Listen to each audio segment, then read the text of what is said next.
His Excellency Nkwebaza Kyagulanyi Ssentamu simanyi kyembi kuwagga omusajja gwe yatukomezaawo eggwanga lyaffe waakiri tusobola okwogera batuwe kabaka omulamu oba batuwe kabaka omufu bombi twagalako omu kati ife Uganda ekizibu kye tulina abavubuka ba Uganda tebakyali kizibu kya Uganda mu kununula Uganda ekizibu kya Uganda be ba elders abalina omululu n'abagereka ali mu America tutagenda kudda Uganda nababuulya n'ennyumba nembabuulya ne street na buli kimu gye yaddukira bwe yamala okudduka ne mbagamba Mayiga yaddako omuntu ava mu Western Uganda baba bakugulirira baba bakutiisatiisa oba ozze ku bigendererwa bya Museveni ng'omuntu kyova olaba bonna abava mu Western Uganda ababaka bonna temulimu alina magezi mumpe Museveni yalagidde ebintu ebyabadde Kenya network ya Uganda ebadde down nga tebaagala banna Uganda kugoberera bye Kenya bw'obo badde okigenderera amasannyalaze gavaako nga tebaagala banna Uganda kugoberera bintu bye Kenya ebibala ebivudde mu kwekalakaasa kwe Kenya Museveni alagidde Sipiika Anita Among alizayininge mark my words kati genda olabe ekibuga Ntebe bwe kiri n'ekibuga Kampala Uganda bwetyo bwefaanana kati Museveni bw'abanga Uganda bwetyo bwefaanana ebbanja lituli mu bulago n'emisolo emingi gye tuwa ssente ezo ziragawa Kenya yagenze okuyimirira okubeera ng'ekola ekintu kino kyasooka Uganda kubanga abaana bonna abeeyiye ku kkubo bali mu myaka gimu n'abo abaagala change e Uganda naye bwe muba mulemereddwa olutalo olw'okwogera obwogezi nga twogera bwogezi muyina bitivi byammwe muyina ebireediyo byammwe mwabitugobako naye era tuyitawe tubabuulira era ne mubiwulira naye senga tukolanga ab'e Kenya munaayimirira kuba kabaka ku byabonye bw'akomawo tajja kusigala kyekimu nga mulamu naye ne kabaka omufu naye mu mutuwe ffe tujja kunyumya n'omulambo gwe omulambo gwe gujja kutubuulira bye gwagala tukole ku kabaka omulamu n'omufu mutuweeko mu basajja mmwe Mayiga atemye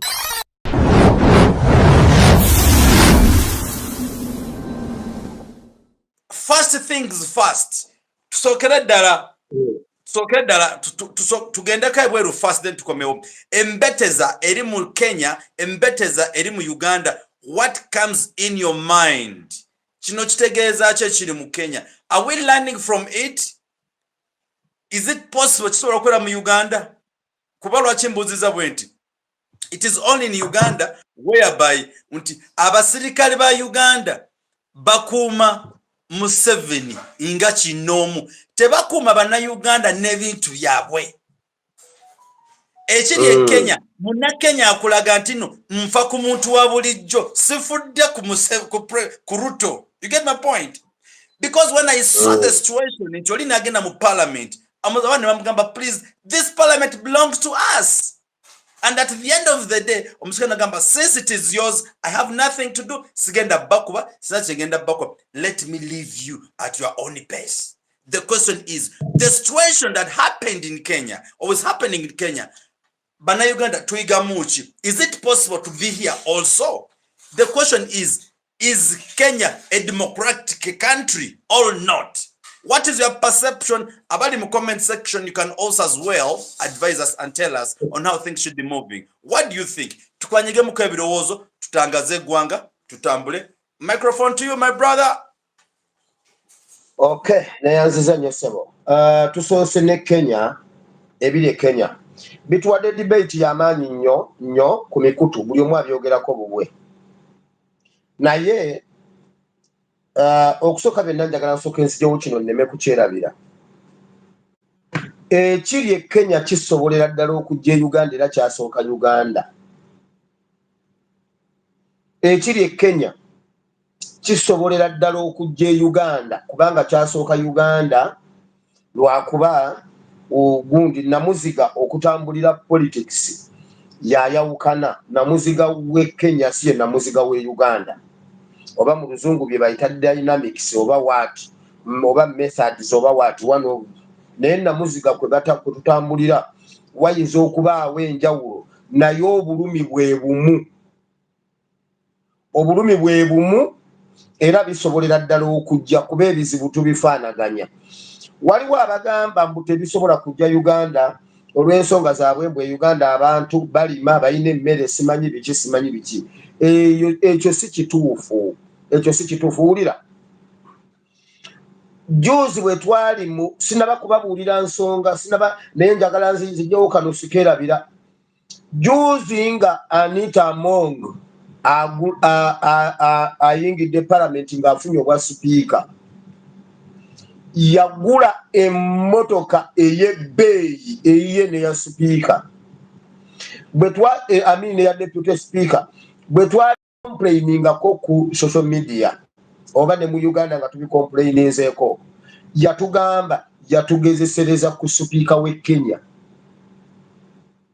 n'agamba era bwe twaba complainingako ku misaala gyewa batukompeyalingira ku palamenti y'e Kenya nti bye bakola babijja Kenya ne babireeta e Uganda ye bw'aba avuga emmotoka okusinziira ku ya sipiika w'e Kenya lwaki ffe bwe tulumwa tetusobola kukoppa kuba Kenya ne tubireeta e Uganda akusagadde enkeerabire kubanga obwedda kanjigijja nga nkawulira eri mu kagiti nga mpulira akagiti kansiiwa kati kansooka enzireyo emabega tumale okutematema ensonga zino kubanga ku ne bwe nnaakeerabira mu maaso awo kasita nkatandikiddeko nja kukomawo Katonda bw'anaabanyambye n'akaddako wulira Kenya batandikira ku budget ng'ekyali ku first reading nga bamaze n'okugiwulirako nga bababuulidde engeri gye bagenda okukola ki ebintu ebiri mu budget ne bakaayanira ku misolo omuli ogwa social media ogwa airtime omuli ogwo gwa airtime ffe twagukaabadda twaguwakanya dda emyaka 4 emabega era ne beeyiwa mu kibuga Kampala nga bakulembeddwa His Excellency Kyagulanyi ba Eddie Mutwe ba Honorable Ssenyonyi era ogwo omusolo gwe guleeta Honorable Ssenyonyi mu byobufuzi kati njagala nkulage nti tetuli wala ffe tukulembedde Kenya. This tax must go yasooka Uganda emyaka 4 emabega 5 emabega it was I think 2018 omusolo gwe gwabeererawo mu Uganda era ne tuguwakanya kati ne wajja omusolo gw'okwongeza ku bintu byonna omuli buto mafuta biki byonna bannakenya ne bagana ne bagamba tekijja kusoboka ne beeyiwa kubo ekyenjawulo ekiriwo nti bannakenya muno abadde tannafuna kapasite bakutula nga Museveni bwe yatukutula nti bannakenya batambulira mu mitendera omwana ne bw'aba alina kitaawe nga wa UPDF oba nga wa poliisi oba nga MP ye tayambala bitiibwa bya kitaawe ye ali ne generation ye eno wansi ne generation ye batambula bumu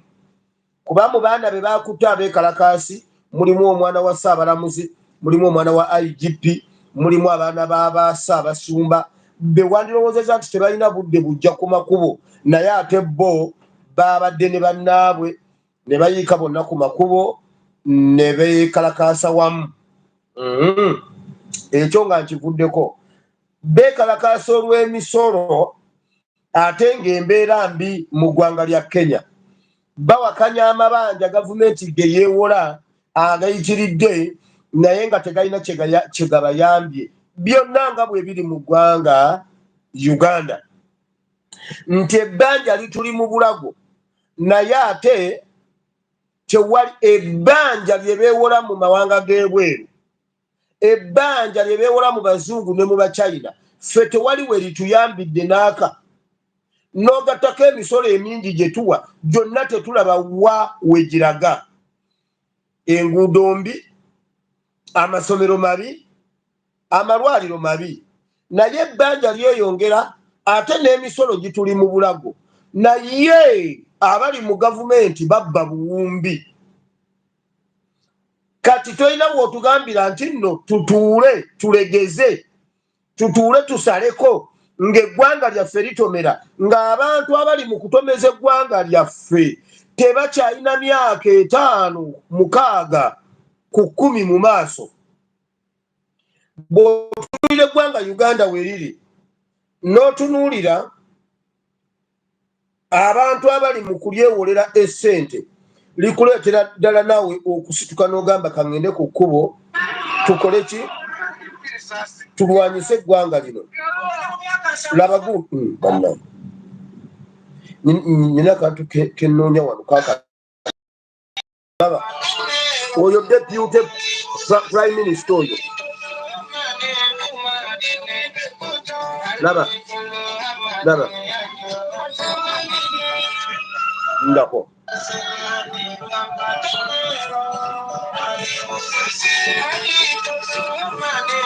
Moses Ali laba taina nakatambula ayagala okuzina abamagye balina omukwata tagwa olaba beba batambuza Uganda laba bamuwaniridde buwaniriza alina omuggo aliko omusirikale amukute na mu kisiti kya mpale si kulwanga agwa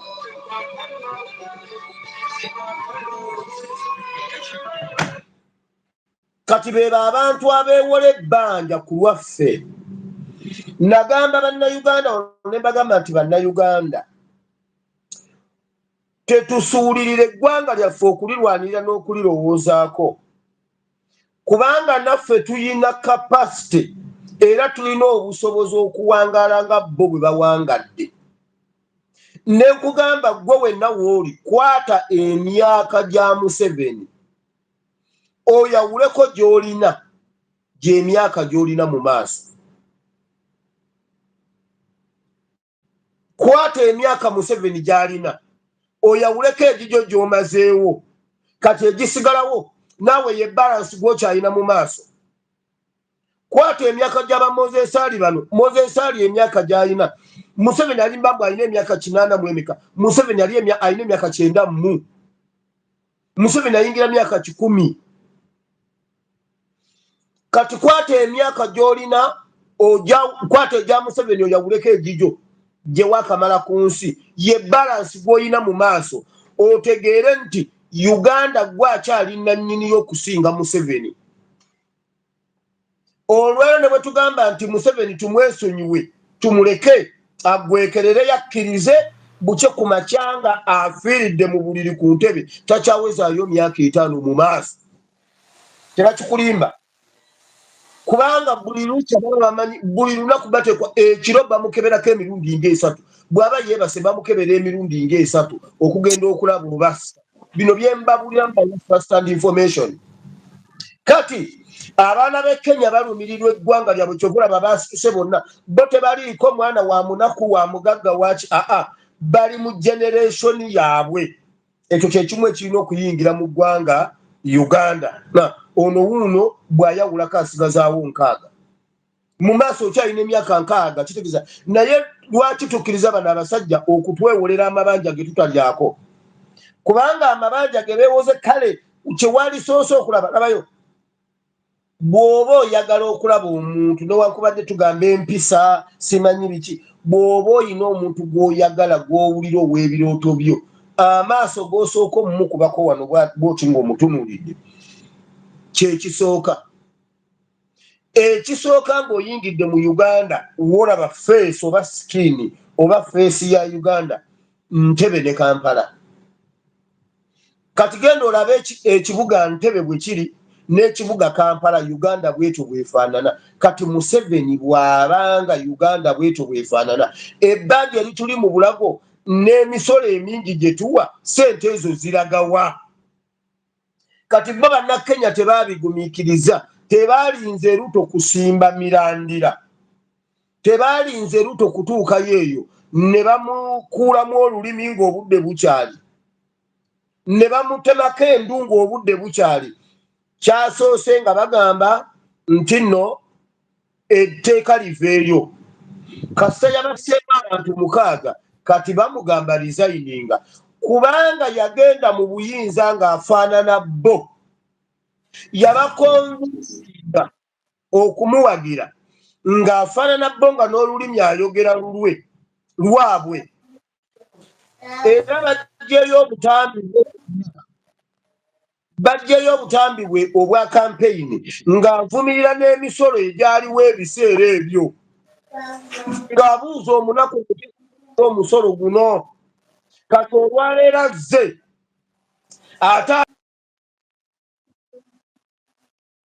myumyula nnyo okusinga ne bwekyali kati olw'okuba bo be baamufuula ekyo bamwanguyidde ng'obudde bukyali ne bamugjayo kyekyo kyolaba ababaka ba Nuupu ewaffe e Uganda kye bakaaba mbunno tubafuukidde ezzike n'okututya batutya ffe twasooka Kenya mu bintu bino gwe yajja ng'otufaanana nga ffe twakuleese tukuyinako omwannannyini buli lw'ova ku bye twakuleetesa oba olina okukifeesinga His Excellency kyava yenjoyinga Uganda 100% border to border ebintu byaffe bye yajjirako byakyayimiriddeko geto teryamulukwe bw'oba oliwaayo bw'eba yiyo ebeera yiyo mpaka ng'ogivuddemu bw'ogivaako entandaalo yo ebeerawo mu geto tetuli mu geto tebawaaba tebakikulimba mu geto tebawaaba mu makooti naye kooti za geto zisala emisango egy'obwenkanya gwe tulyemu olukwe tukuteke ku ntandaalo ffe tetugenda ku poliisi tetugenda wa no tuyina we tuyita ne tuleeta obutali bumativu bwaffe era ne tukuteeka wooja kati Kenya kyekyo ekibonyaabonya Ruto nti Ruto yajja abafaanana bwe bamaze okutuuka mu buyinza ne baagala okutemako abaabaleeta kati ne babangu tebannaba kukaatuuka nga bakyamuyinako obuyinza kati bagamba Ruto must go ateekwa okugenda ebyo ebiri Kenya bisobola okujja Uganda bisobola kubanga nabo ebintu bingi bye batukola e Uganda nga batugamba babijje Kenya bwe tuba tuyimba ku mikolo ku nnyimba z'eggwanga tulina oluyimba lwa East Africa olutugatta oba baatugatta ku Kenya bayinza batya okugamba nti baatugatta ku Kenya mu birala naye ate ffe batukutula ku Kenya kubanga abaana bonna abeeyiye ku kkubo bali mu myaka gimu n'abo abaagala change e Uganda Kenya yagenze okuyimirira okubeera ng'ekola ekintu kino kyasooka Uganda Uganda bali mu budget process nga bali mu background to the budget ne tugamba ababaka baffe muve mu parliament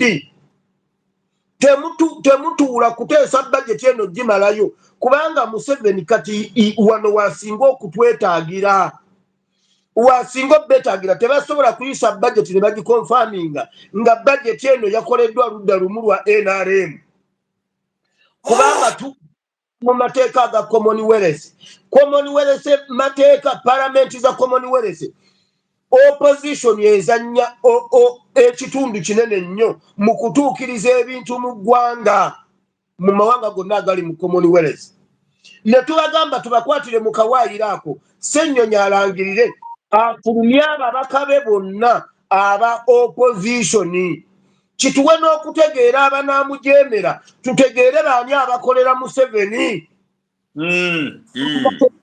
ataganye budget process Museveni tumukwate kubanga bw'oba ogenda okujjako omukulembeze ng'abana Kenya bwe bakoze bajjidde ku tteeka ku budget bajjidde ku financial year amendment bill of 2024 ne bagamba bwe bati etteeka eryo lijjeeyo bwe yalijjeeyo bamugamba you must go tulina ensonga ze tuludde nazo mu ggwanga Uganda nga tugamba Museveni yatubba akalulu ekyo kimu Museveni yatuttira abaana nga gavumenti yebawambye bali ne kwansadi ya parliament sigumu sebiri nga baba discussinga abaana baffe baabula bw'ova ku baana abaabula tulina ba political prisoners abatavunaanibwangako musango gwonna babanyiga nga beefuula bagoberera amateeka naye nga bali bweru w'amateeka abaana bukyanga babasiba tewali musango gugenda mu maaso kubaleeta kubazaayo ba civilians bali mu kooti z'amagye naye ate abantu abalina emisango egy'emmundu nga be bagamba abatta abantu mu game park abatta abalambuzi ate bo bavunaanibwa nakawa be bagamba nti baatemula nga balina emmundu ne bookya n'emmotoka nga batugamba bayeekera naye Sanya ow'ebyobufuzi ali mu kooti y'amagye ensonga ezo kati tulinako okumenya abantu amayumba gaabwe tulina ebintu bingi bwe tubisabika ne tubiguza abantu ne basituka tutandika n'ebyo nga tugamba Museveni tusooka ne tumugamba tukuwadde weeks 2 twagala abantu baffe 18 abaabula weeks 2 bwe ziggwako nga tebabaleese kubanga Nabbanja Prime Minister agamba ayinako omu Onyango omwogezi wa polisi yagamba ayina ddamulira Museveni yajja n'abala n'atubuulira bayina bonna tebalabikangako kati bwe tumalirizawo tweyiwa ku kkubo nga tubanja abantu baffe bali tweyiwa ku kkubo nga ba free political prisoners bw'amala obbata nga tumugamba you must go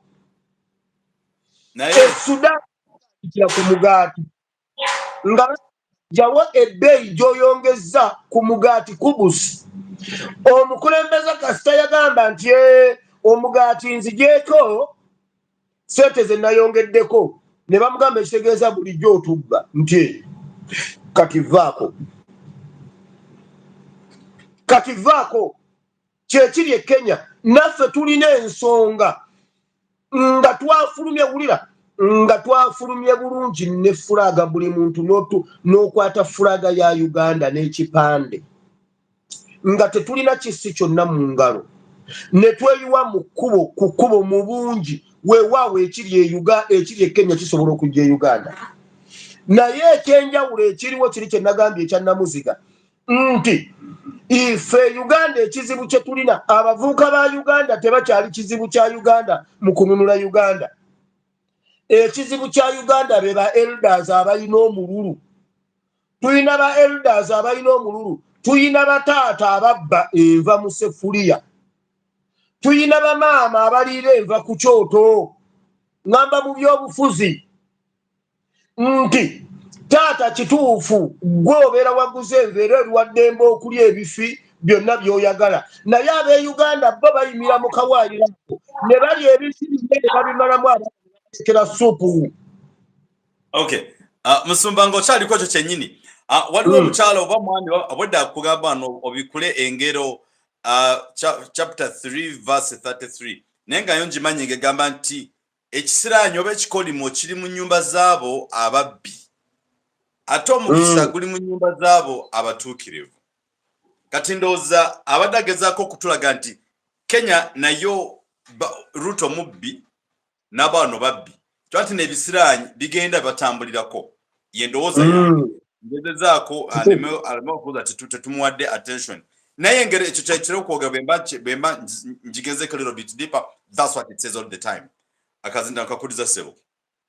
Okay, neyanziza kakati kyekizibu kya Uganda ekyo nti ffe baleaders batuliddemu enkwe ogenda okulaba kati oyogedde ku kya okay jagenda waawo baleaders batuliddemu enkwe nti generation yene yaffe ey'omulembe guno yasituka dda n'ekola ebintu by'e Kenya naye ba elders ba politicians be batutuulidde omwaka oguwedde twakola demonstrations zisatu online ezaali ez'amaanyi omuli n'eya 50 October ey'okunona His Excellency Kyagulanyi ku kisaawe eyo yatambula ennyo paka ku CNN BBC biki generation yeno bavubuka be bagikola naye era bampuuga be bagituulamu abantu abo be bagituulamu naye Kenya bannabyabufuzi ate His Excellency ekintu ekyo yakyogera n'agamba bw'ati bwe muba temutuyambye nga temutugoberedde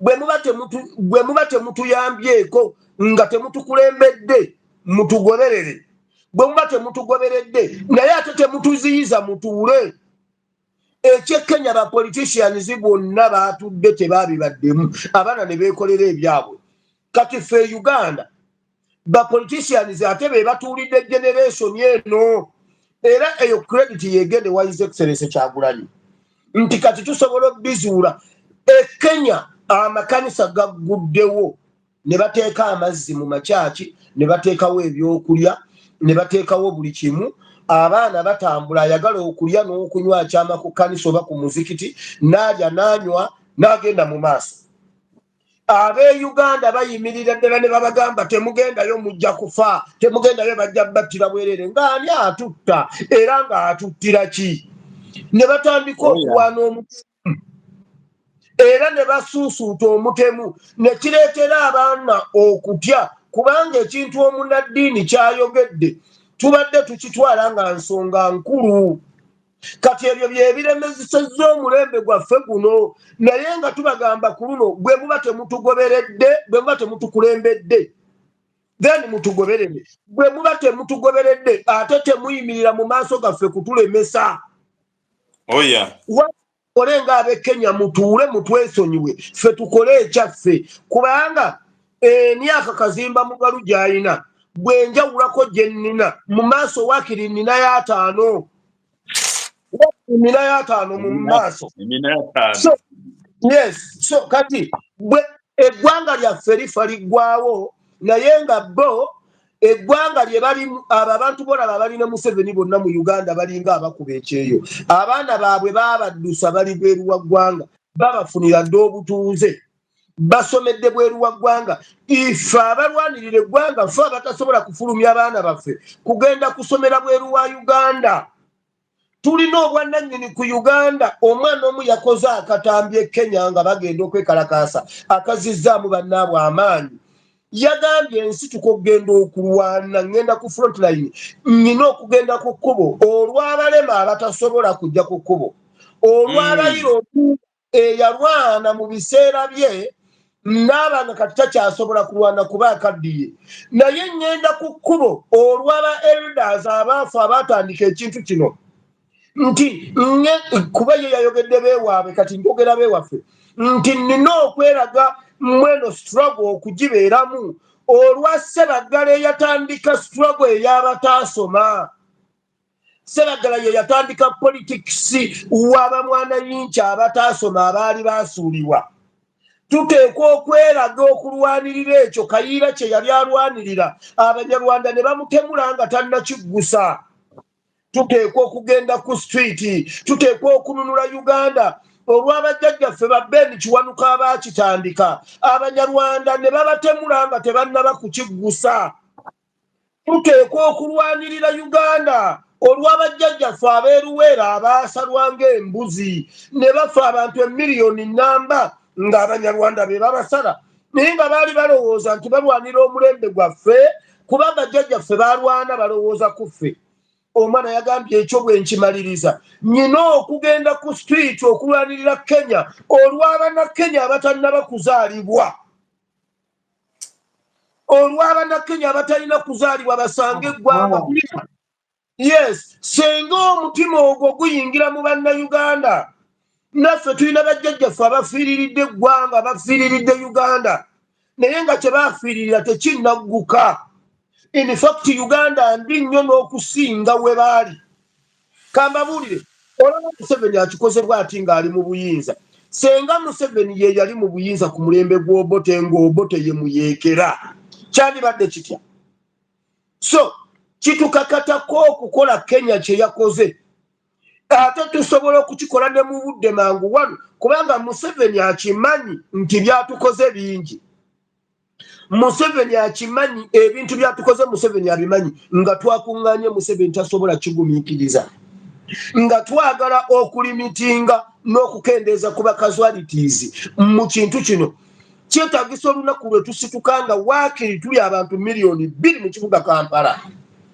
ne tusituka nga tuli miliyoni 2 oba emu mu kibuga Kampala Museveni tayinza kuweza nnaku 2 ng'akyali mu Uganda weewaawo so ebiri Kenya bisobola okujja Uganda why kubanga ne ba Museveni waliwo bye batunnyonnyola nga babirifaalinga Kenya nga babireeta Uganda bwe baba banona amateeka agatunyigiriza bakugamba lino etteeka ne Kenya yaliyisizza bonna bwe baali bafuna essente za standard gauge railway bazifunira wamu era batema evvuunike olunaku lumu nga Kenya etema ne Uganda etema evvuunike ne bagenda simanyi ne bawanyisiganya ne zifulaaga.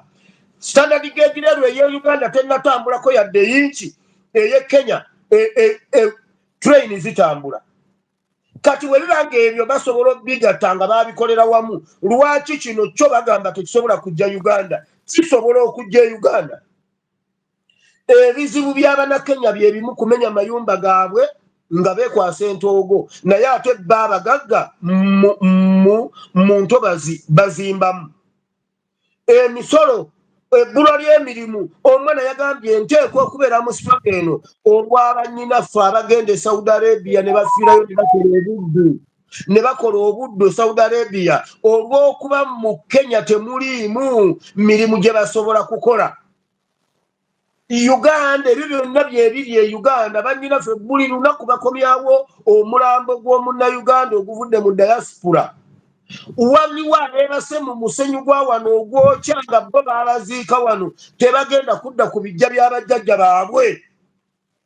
Kati tulina ensonga okusituka okulwanirira eggwanga Uganda kubanga ebitunyiga bye bimu. Ate ffe tulina ensonga nnyo okusinga ne Kenya kubanga ate ffe tuli landlocked country. Tetulina port. Olaba bali abali wali awatuukibwa ebintu tebalina mirimu. Olaba bali abali wali ku muguukiriro wennyini naye ate ffe abali munda lwaki tetwerwanako okusobola okufuna obwenkanya.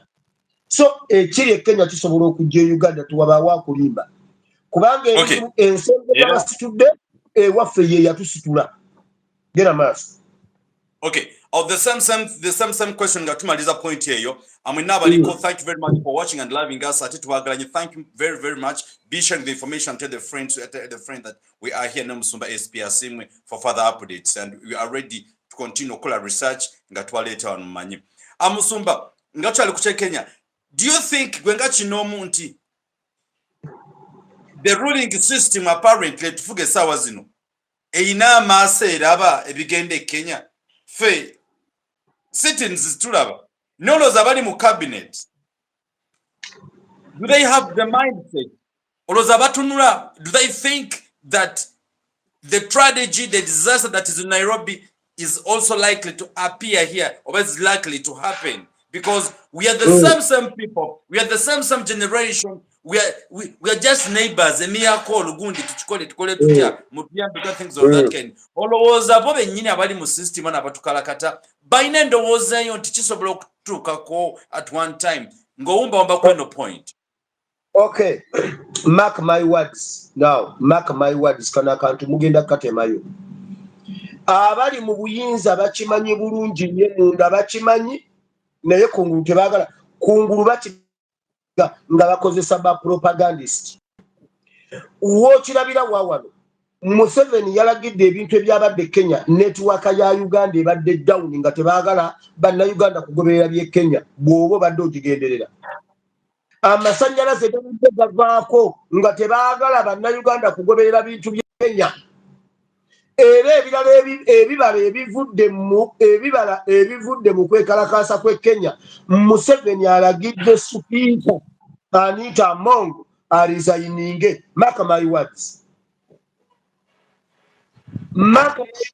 Museveni alagidde Speaker Anita Among resigninge kuba banna Uganda banyivu anytime okukola ekiri e Kenya. Bampuuga bali mu matigga olw'ekyo ekiri e Kenya. Buli Museveni abadde ababikkirira naye kati Museveni awulira enswagire ewuwe alowooza bw'anaabakwatako tugenda kukakkana. Nga naffe bwe tukimanyi nkugambye ebintu ebiri e Kenya Uganda yeebazuukusa. Leka nsembe na kino ne bwe tutagende ku kirala. Sisobola butayita wano ku mukutu omunene okulaga ekintu kino. His Excellency Kyagulanyi Robert Kyagulanyi Ssentamu amuyita Maasomogi kubanga eryo linnya lya Ssaabasajja Kabaka. Naye bw'oba oyagala Maasomogi version 2 ye His Excellency Kyagulanyi. Ebintu bino yabyogera mu mwaka gwa 2022 ng'ali e Kenya mu studio za Citizen TV. Biwulire bibino. If you Kenyans cannot learn from the experiences of Ugandans, then it will be unfortunate for you to learn from your own experiences. And on the 8th of November, you tweeted, "Dear Kenyans, be vigilant. This may come as a lone MP making a ridiculous suggestion, but this is how it starts. That's how schemes to remove term and age limits begin. Defend your constitution before it's too weak to defend you." Yeah. You saw that statement. For you, what did you feel as you read what was our discussion in Kenya? When I saw that, I saw Musevenism making inroads into Kenya. Only that should scare you. Any sign of Musevenism is a dangerous sign. Only that. And I'll tell you, I respect Kenya.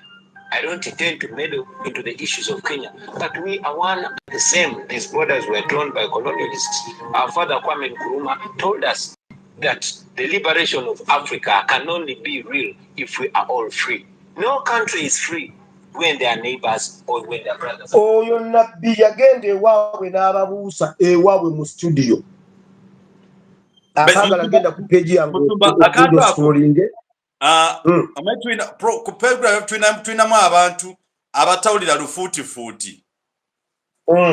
Nsaba mbanyonnyolemuko oba musibe batemwagala. Naye nga statement eno ebadde egamba bw'eti. Bannakenya kuba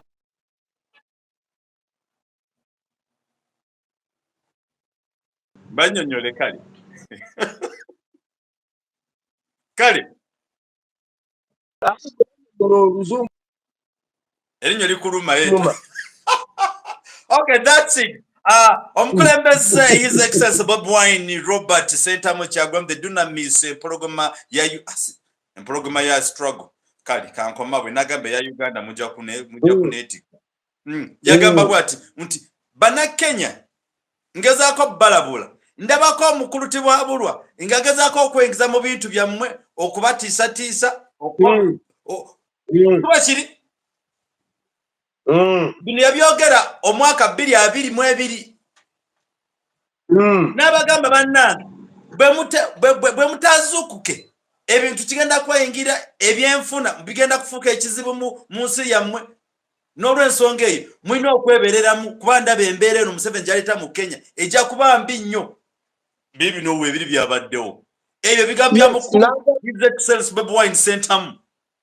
Yes, nagamba muyigire ku Uganda muleme kubeera banafu. Mu defending constitution ya mwenga tennaba kubeera nafu kuba defendinga. Era olaba basi tusenga constitution ekyasobola ba defendinga.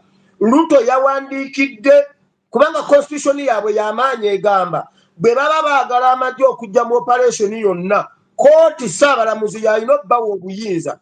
Ruto yawandikidde Saabalamuzi n'amugamba nzikiriza ndeeta amagye ku street gayambeko. Saabalamuzi yaganye kuba constitution ekyali y'amaanyi. Saabalamuzi yamugambye poliisi ebimale terikuwa magye.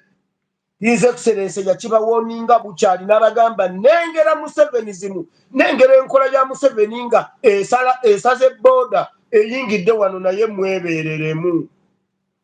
Kati njagala okukugamba nti Uganda muwala wa Museveni yagenda ewa Pastor Bugembe ku church waliyo service.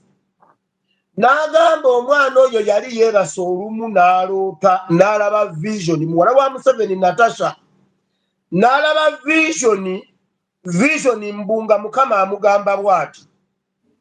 Yalaba maapu ya Africa nga Africa yonna ekutte enzikiza ng'ekizikiza ky'amaanyi mu Africa.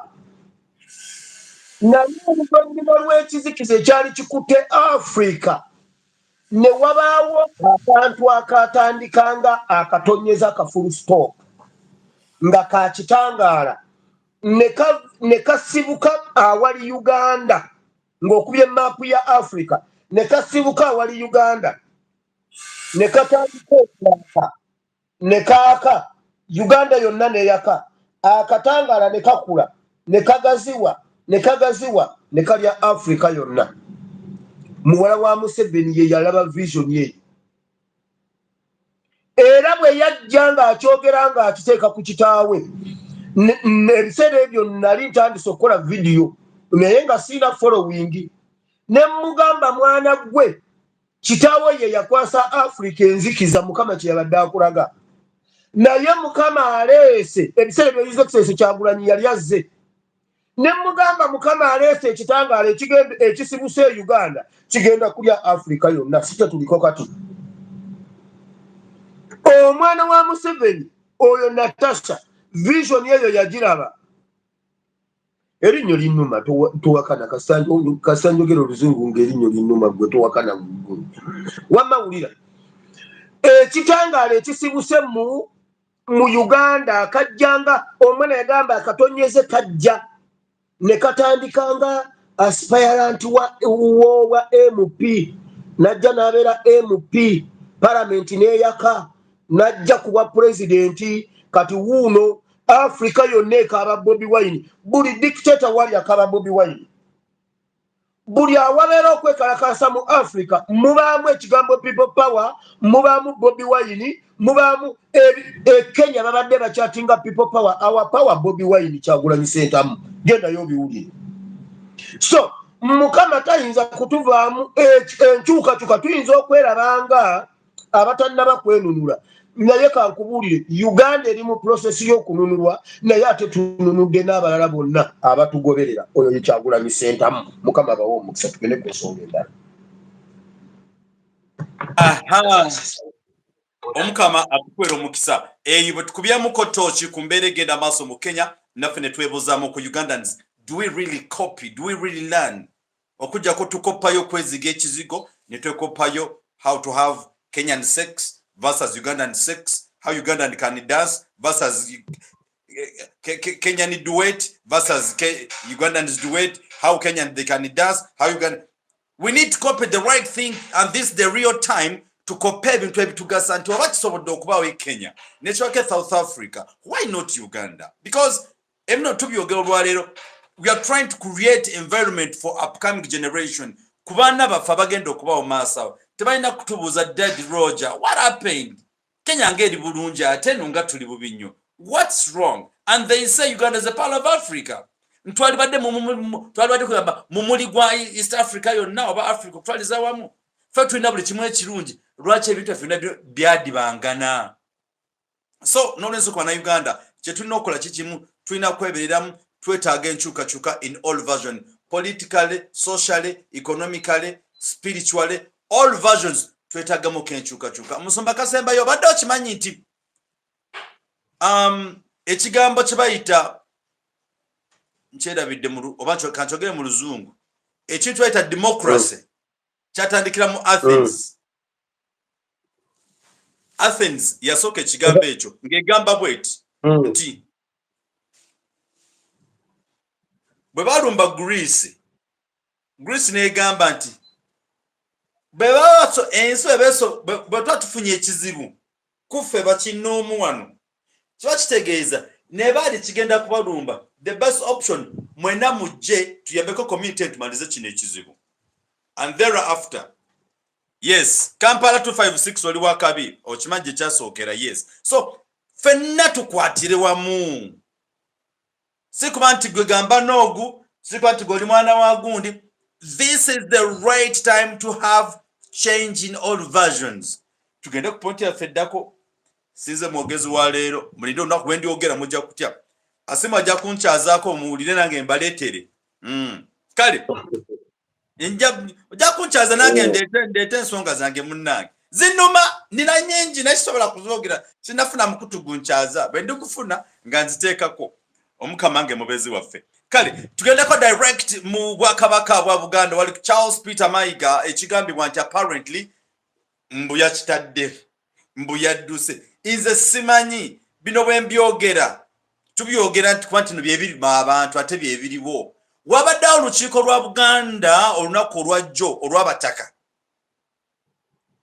Musuma njagala kukakasa omusajja gwe bayita Haji oba Hajani oyo yakiikiridde Katikkiro n'agamba bannange ekituufu kiri nti Kamalabyonna atambudde ali mu liivu agenze ku leave ayina okugenda ku leave ne twebuuza omutanda watugamba taliiwo kate n'abo aliko deputy naawe katoliiwo kati gwanga lya Buganda liriddawa bana Uganda mulowooza ki oli bwagamba nti omutanda yadduse yes what batadde vacuum okumudiscussingako wala government no tutaddeho headline enfu nti omutanda gundi Mayiga yadduse yes but yadduse let him come and defend that statement. For us to do things, we were to call them to incite them or to call them to come and defend what is exactly taking place. So no one songe you. Obaka Buganda obulaba wa esaawa zino. Mumasao jaku pulengira ko olaba musajja nkyayogedde kadda kikemu ne kanka pulenge katona kugenda maaso. Olabe omusajja kyayogedde. Then jaga tukwatire wamu. Tubiwulirize. Yagambye bwati aliwa mama. Okay, nkafuni.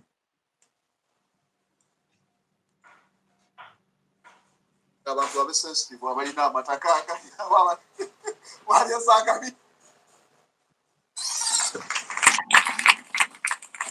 Abantu basaba sajja kabaka mwenna abalala abalize ku mukolo guno. Munzikirize mwenna wamu mbaanirize ku lw'akamala byonna ow'ekitiibwa Charles Peter Mayiga eyansigidde nsobole okutongoza omusomo guno ali ku luwummula liifu eya buli mwaka gy'atwala okubaaniriza nnyo mu bitundu bya Bulange. Musungu nze nabyogedde ebigambo ebyo wamma sigo wabyogedde oyo si wagwansibirwa oba gundi Kawasi Mukasa ani oyo Kawasi yes now okusooka byonna njagala kwebaza Mukama olw'omulembe gwaffe guno abantu bano ekizibu kye bakyasinza okukuna bayingira mu mulembe ogutali gwabwe nga mukyamu buli kye bateekateeka okukola tubasookayo. Genda mu video tudde tukola ne teacher Lumbuye mbadde ngamba abantu era nabagamba ne mbagamba wiiki ejja nagamba abantu ne mbagamba wiiki ejja teggwako nga Mayiga tannaba kudduka mu ggwanga Uganda. Family ya Mayiga eri bweru wa Uganda. Wiiki ewedde nagamba abantu ne mbagamba Mayiga in fact nabagamba Lwakusatu nabagamba ku Lwokusatu nga olwo nga tuli mu wiiki eri ne mbagamba Olwokusatu olujja Mayiga talutuusa nga tannadduka mu ggwanga Uganda. Najja ne mbabuulira ku Nnaabagereka Najjinda Silivia ne mubabuulira agenda kudduka mu ggwanga. Nnaabagereka ali mu America ate tagenda kudda Uganda. Nababuulira n'ennyumba ne mbabuulira ne street na buli kimu gye yaddukira. Bwe yamala okudduka ne mbagamba Mayiga yaddako. Kati obuzibu bwe balina bano abantu omulembe gwakyuka. Edda batulimbanga ne tusigala nga tukkiriza obulimba balimba bajjajjaffe nga tebayiza kukikkiriza nti abo abasajja balimba. Abantu baali tebamanyi nti owa poliisi alimba. Abantu baali tebamanyi nti omukungu mu Buganda alimba. Abantu baali tebamanyi nti omukungu mu gavumenti alimba. Abantu baali tebamanyi nti Ssaabasumba oba omunaddiini alimba. Kati abo Museveni be yazimbiramu n'abanga obulimba bwe n'obutemu n'obuyaye n'obubbi nga biyita mu abo. Kati bwe tuzza omulembe gwaffe gwaddayo ne gutandika okufuukuuza kati kye tukyabeesigira ddala. Mayiga okujja lumu okudifendinga ogamba mbu Kabaka amukubidde tuba kukakkana Mayiga senga waali. Naye olw'okuba twagenda mu maaso n'okumubuuza ebibuuzo ate nga tuleeta ne bye bateeseza mu bisenge by'amakolero tusobola okireeta wano ne tugamba omuntu nti ebibaddeyo bayogedde bino ne bino ne bino gwe tubigambye n'obanga atabikkiriza bulungi kuba ebimu bibeera wiyadi. Naye oli eyabaddeyo bw'akiwulira nti kyafulumye tafuna mirembe. Ekisooka tebaddamu kwesigaŋŋana batandika okutya omutima gwe kuba amazima gaba mu ye kati awo ekivaamu ne babanga bye bateesa biba tebikyasobola kukola makulu. Batandika obutabikkiririzaamu kubanga tubifu budde bukyali ekyo kye kyaddusiza Mayiga ayinza n'obutadda mu Uganda. Kati muwulire Abaganda ne Buganda musabire nnyo Ssaabasajja Kabaka kuba embeera ye si nnungi. Nagamba bwe nti nabagamba Mayiga agenda kudduka balonde interim Katikkiro abeere ng'abawa updates ezifa ku Kabaka ku makya mututu n'akawungeezi. Ebigambo ebyo mubijjukira nga mbyogera mu security alert week ewedde nti agenda kubanga abawa updates ezikwatagana ku Kabaka musobole okumwagala n'okumwesiga. Era ekintu ekyala kyagenda okuzzaako amangu agenda kuggulawo amasiro. Kati mmwe muvume Mayiga nga muwagira ono kuba guddewo amasiro mu bbanga ttono oluvannyuma ababikire Ssaabasajja Kabaka. Abaganda bagamba leka emmandu eragule nga bye yaragula bituukiridde. Era oyo omusajja mumutunuulire nnyo oyo gwaleseewo ng'omumyuka we simanyi kati akitindi Katikkiro agenda tandika okukola ebintu ebirabikanga ebituufu ebikakkanya Abaganda. Ekyo mbadde nakibagambye wiiki ewedde mwe nakibagambidde era mumutunuulire agenda tandika obbawa updates za Kabaka okubalaga nti oli Katikkiro abadde n'obunafu abadde alina byatuulira ono abibawe era mumusiime nnyo abapreparing okufuna amawulire g'okufa kwa Ssaabasajja Kabaka. Naye tubadde tubisoma mu Bayibuli ku Bible and Politics ne mbagamba omulambo gwa Yesu gwabeera gwa mulabe nnyo okusinga Yesu omulamu. Yesu omulamu by'ataakola omulambo gwabikola. Omulambo gwa Ssaabasajja Kabaka nabagambye ku byonna batuddizeeko gwe baagala otuddiza. Batuwe Kabaka omulamu oba batuwe Kabaka omufu. Bombi tubaagala. Bombi twagalako omu kati. Kuba Kabaka ku byamubonye bw'akomawo tajja kusigala kyekimu nga mulamu. Naye ne Kabaka omufu naye mu mutuwe ffe tujja kunyumya n'omulambo gwe. Omulambo gwe gujja kutubuulira bye gwagala tukole. Ku Kabaka omulamu n'omufu mutuweeko omu basajja mmwe Mayiga atemye. Mujja tuja mmwe His Excellency enkwebaza Kyagulanyi Ssentamu simanyi kyembi kuwagga omusajja gwe. Yatukomezaawo eggwanga lyaffe waakiri tusobola okwogera. Naye bwe muba mulemereddwa olutalo olw'okwogera obwogezi nga twogera bwogezi mulina bitivi byammwe mulina ebireediyo byammwe mwabitugobako. Naye era tuyitawo tubabuulira era ne mubiwulira. Naye senga tukola nga ab'e Kenya munaayimirira. Just tell them. Kati ekya Kabaka sijja kirwako kubanga bibadde mu security alerts bwe bituukirira biba tebikyakola mawulire. Tugende ku nsonga ndala. Mayiga gy'oli wummula mirembe naye era nayo tugenda kulumbayo kuba tuteekwa okumanya w'oli. Abamu ekimu ku message gye nfunye nti agenda UK alabe Charles simanyi Edward okubasaba tebakkiriza bannayuganda okwekalakasiza ku mulyango gw'olubiri lwe simanyi Birmingham simanyi Buckingham simanyi biki ab'e London we basabye okwekalakasiza nti Katikkiro agenda kuyitako eyo abasabe tebabakkiriza okwekalakasiza ku lubiri olwo. Tugende ku nsonga endala. Tugende ku census. Ona kitokota ekyamutwala Masaka ewampuuka. Nina kye mbadde nja kunoonya wano. Mbalisaba omalize pointi badde sawa gimalizeko bulungi. Yatugambye bw'ati mu maloboozi ge oba ogalina oba nze tugafune tugapulenga. Yagambye nti no Mutanda ali bulungi ate gyali alamula. Mbwera yamweyanziza era yamutumidde. Namugamba ati no bannayuganda abatumiddeko nnyo nti mwebala emirimu gye mukola. Ate musanyufu nnyo emirimu yamuziza Mayiga. Yes. But the question is, twebuuza mirimu kika kiseba omukulu gy'obadde okola. Oba mirimu gye gigenda maaso mu Uganda. Okujjako okukola nti n'ettaka basanda busezi ttaka lya Mutanda bali mu kutunda bali mu kweguza byapa. Bye biri mu ge gataliiko gano ge galiko enfuufu. fe tuleetaga liko enfuufu tetwetaaga tandikoofu twetaaga liko enfuufu exclusively nga bwe gali babadde bamanyi nti bakyasobola okutunnyonnyola owulira babadde bamanyi nti bakyasobola okutunnyonnyola ne tuwulira okwo konna kwabadde kugezaako nga balowooza ng'omulaba bw'olaba bwe yali ayogera luli ng'ali ne bawasajja simanyi nga baggulawo bajeti ya Buganda n'olaba ne bwe yabadde ayogera apanikinga byayogera si bituufu tabikkiririzaamu kugamba alwana kuyita mu lunaku lwaleero kuzikiza muliro guliwo nga byonna byayogera bulimba nga si mazima now kabaka tasobola kubanga yayogedde ne Mayiga n'amubulira ebintu by'okwogera eri bannayuganda n'atasaasira bannayuganda abamenyeddwa amayumba gaabwe nga balina ebyapa bya Buganda Land Board ne babamenya mu linnya ly'olutobazi nga bawa obusuulu mu Buganda nga ne mu bajeti Mayiga gye yayisizza engeri Buganda gyegenda okufunamu ssente egenda zifuna okuva mu busuulu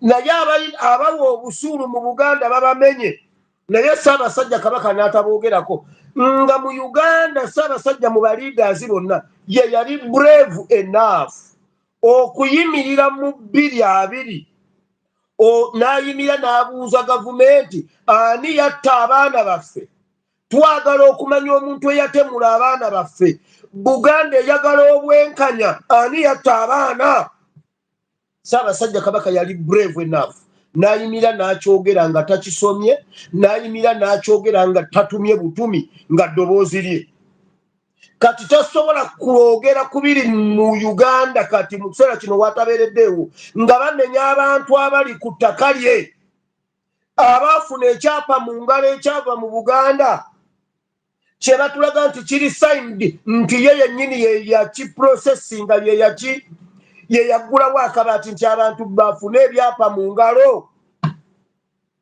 Mayiga alimba era bannayuganda bwe baaganye ne bamuliizoninga Mayiga kyabadde asigazza kudduka nabagamba Museveni yabateekerateekera ddawo okuddukira gaali amawanga abiri naye nga gonna mu Amerika eno oba mu South America mu kawanga bakayita Chile Museveni alinayo ennyumba ng'ayagala bagende babeere mu Chile waliwo bye bagendamu awo ebitaagira ne bajja ne bafuna ennyumba ne babagulira ennyumba nagipostinga ku mukutu kweri ne street ne block number buli kimu kyonna kwekiri n'abagereka waali kati omulembe gwaffe tebaguzanyisa kubanga ate ffe kye tusinga ne ku Kenya ffe tusomola bikyali byama ebitannatuuka ku mmere ffe bye tusomola ate tewakyali muntu ayinza kuwakanya securitarats kubanga buli bye twogera bimaliriza bye byetisa amawulire bimaliriza bye mukaaba naye nga twabyogera omwezi oba emyezi back. All right, the same question akumayanga omusajja ono Mayiga muzibu nnyo yasoose n'agamba nti nno neewuunya n'ono gwe baakwatira ku kisaawe atamanyikiddwa oba yaani okwokukola akakamanyiiro kakati do you really think bw'oli bw'aleeta wano Paul ziwano n'agamba eno ya Mayiga eno ya you can't even compare Mayiga to His Excellency Bobi Wine. You can't compare. It's narrow, apparently nothing. There's not any comparison. We can't do that. But Elia Jogo ngati too much. It's something that bali balina we baatubikira so babadde balowooza nti era we tukyali babadde benjoyinga balina ebitiibwa by'amaanyi nnyabo beerabanga bakatonda omanyi ekikere bwe kibeera mu kidiba mu biseera eby'enkuba ne kibeerawo kibeera n'obulamu bungi nnyo nga kiri mu mazzi omwo enkuba bw'ekya enkuba bw'egenda sizoni y'enkuba neggwako kisigalamu nga kimanya amazzi ago tegalikalira kibeeramu nga kirowooza amazzi mangi gagenda gakalira gwayitawo olaba nti amazzi gakalira naye kyo nga tekimanyi obudde bukya kigenda okulaba nga ekyali munda kiri kungulu ng'ekidiba kyakalira kigenda okutandika okulowooza okuddukawo kinoonyaawo okudda naye ng'ebbanga lyonna abaali bayitawo baali balaba nti amazzi gakalira naye ng'ekikere ekiri mu kidiba kyo tekimanyi nti amazzi gakalira. Kati ebyo byebiri ku bampuuga byebiri ku gurupu eyo babadde beerowooza mbuno b'amaanyi. Sseggona baamulumbye ewaka ewuwe ne yeesibira mu nju yakubidde poliisi emutaase ku balonzi. Kubanga bwe babeerawo nga balina omusimbi honalebo batuula mu palamenti waliwo olujja olunaku olujja okukya nga bannamutyaba nga batutte palamenti eyo nga supiika mudduse nga bawayiza be bali awe wa supiika ngawo bwe mwakirabye e Kenya. Abayingidde Kenya kwabaddeko wayiza, kwabaddeko namutyaba, kwabaddeko abaana abaabo be bayingidde nga basupiika badduse. Wayiza n'agenda n'omuggo gwa supiika kati guli mu ghetto. Obuyinza bwa palamenti ghetto yabututte Kenya. Teeka wabiri. Kati abo bamayiga babeerawo ne beerowooza mbuno b'amaanyi. Yagenza owulira nga amazzi gaakali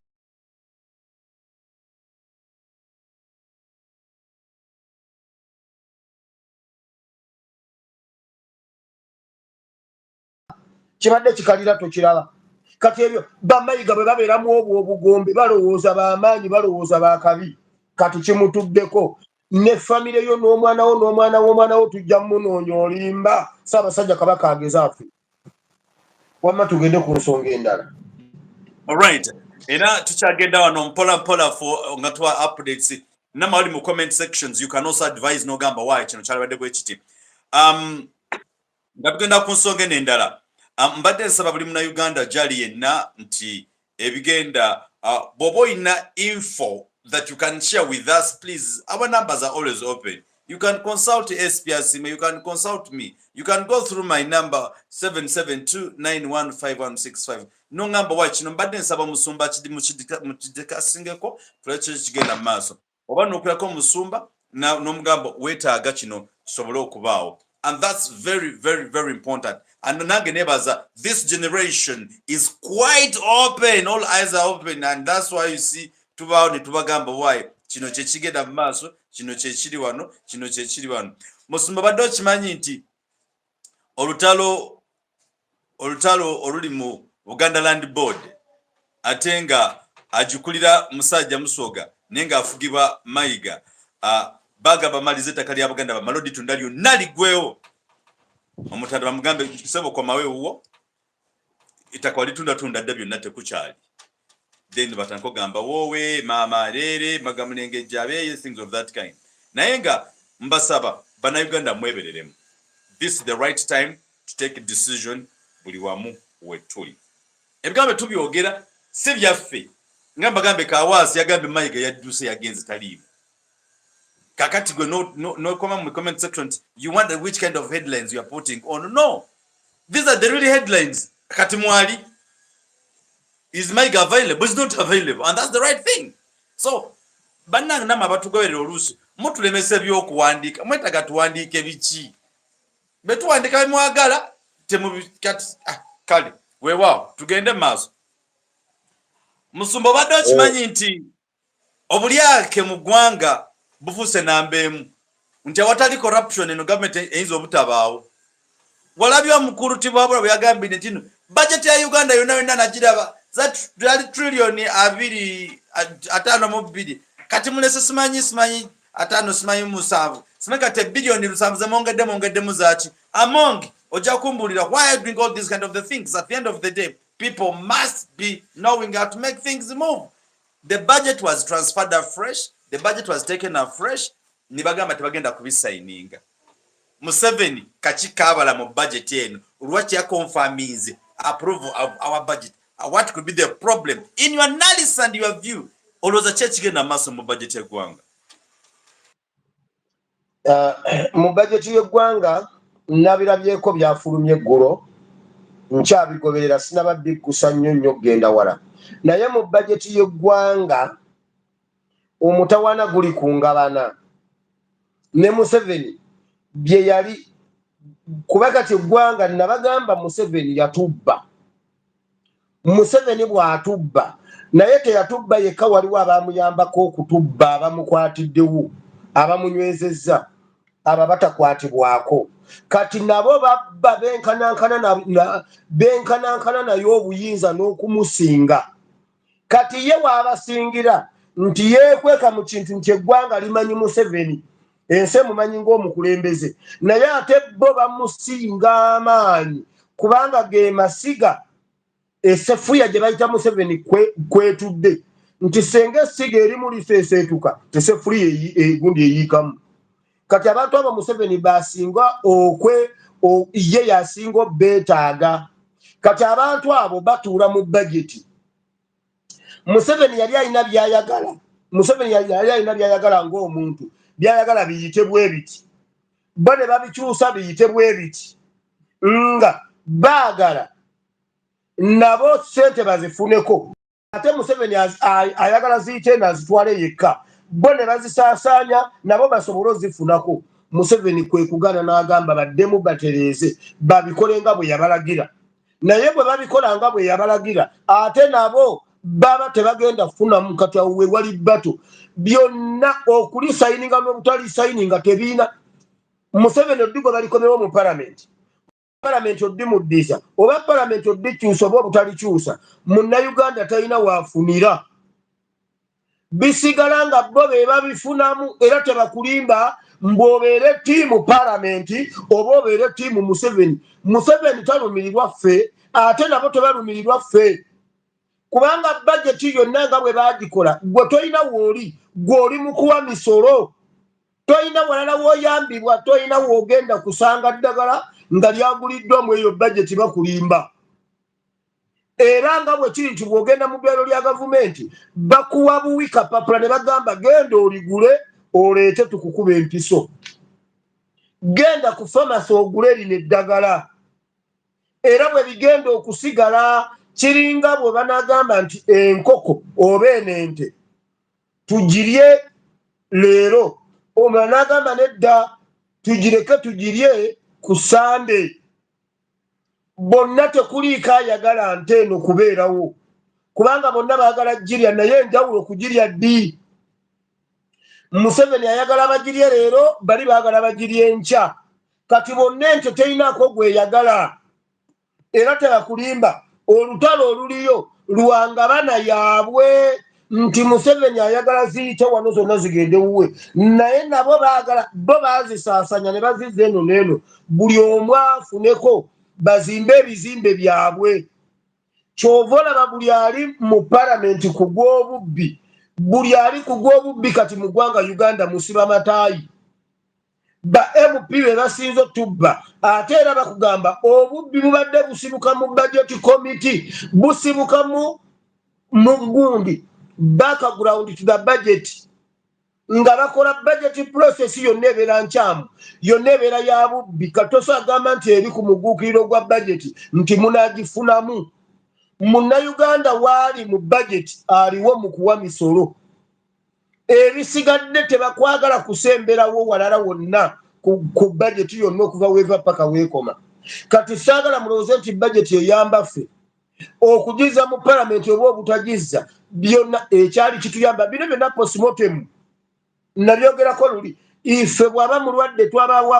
twabawa cuwa twabawa eddagala eriwonya twabawa naligema in fact ffe twali twagala omuntu tumugeme nga tannalwala nga tetumugemesa kituufu si bino ebyokugema bya Museveni ebyekiyaaye kati bo bye balimu kati essaawa zino postmortem omu agamba nedda postmortem tevuddeeyo bulungi mugiddemu baagala kuddamu kuviiringa mulambo guno kuddamu kugukebera kubanga oludda olumu lugaanye okukkaanya ne postmortem report kati byonna tewaliiwo munnayuganda waayambirwa era obalaba focus bonna focus egenze ku budget naye nga bannayuganda babamenyedde amayumba byalo na byalo palamenti esirise ekyogerako kiyita mu lujja so bonna omu agamba ente tugirye leero omulala agamba nedda tugirye ku Sande naye nga wakati awo eyinawo olunaku lumu lwokka lwa mukaaga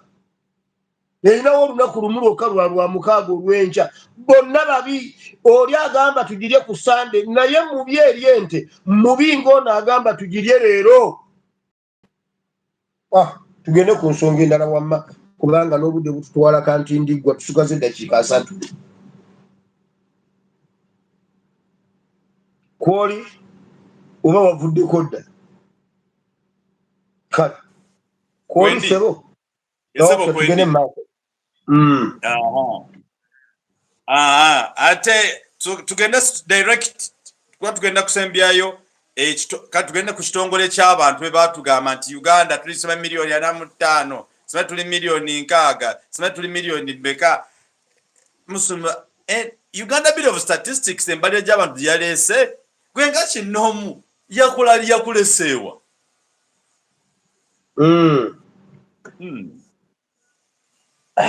njagala era ye ndowooza neddakika ezisigaddeyo zijja tumalako eyo point si esigaddeyo. Njagala okuddukiza bannayuganda bajjukire ebigambo bye twayogera nga balangirira okubala ne bye twayogera puroguramu ze twakola nga mu prosesi y'okubala. Ennyumba bw'ekyama mu musingi togezanga n'osibira ku kasolya nti ko kaatereera, kubanga ennyumba bw'ekyama omusingi ekyama ebisenge, ennyumba bw'ekyama omusingi ekyama ensonda, ennyumba bw'ekyama ebisenge n'ensonda tesobola kubanga akasolya kaatereera. Kyova olaba ba technocrats oba technical minds zibeera nnyo mu musingi. Bayinginiya tebava ku kizimbe kitandika mu kusima omusingi n'okutandika okusimba buloka ezisooka, birigi zifuuka birigi, ebipimo bibaawo biba bingi, bayinginiya tebavaawo. Ekyo bwe kimala okuvaawo, yinginiya ayinza n'okutwala omwezi nga takomyewo ku kizimbe, kubanga bafundi baba basobola bulungi nnyo okwasaganya ebisenge bino senga kiranga wali mu musingi, omusingi gwatereera. Okubala abantu kwafa mu ntandikwa. Lwaki nga gabala abantu?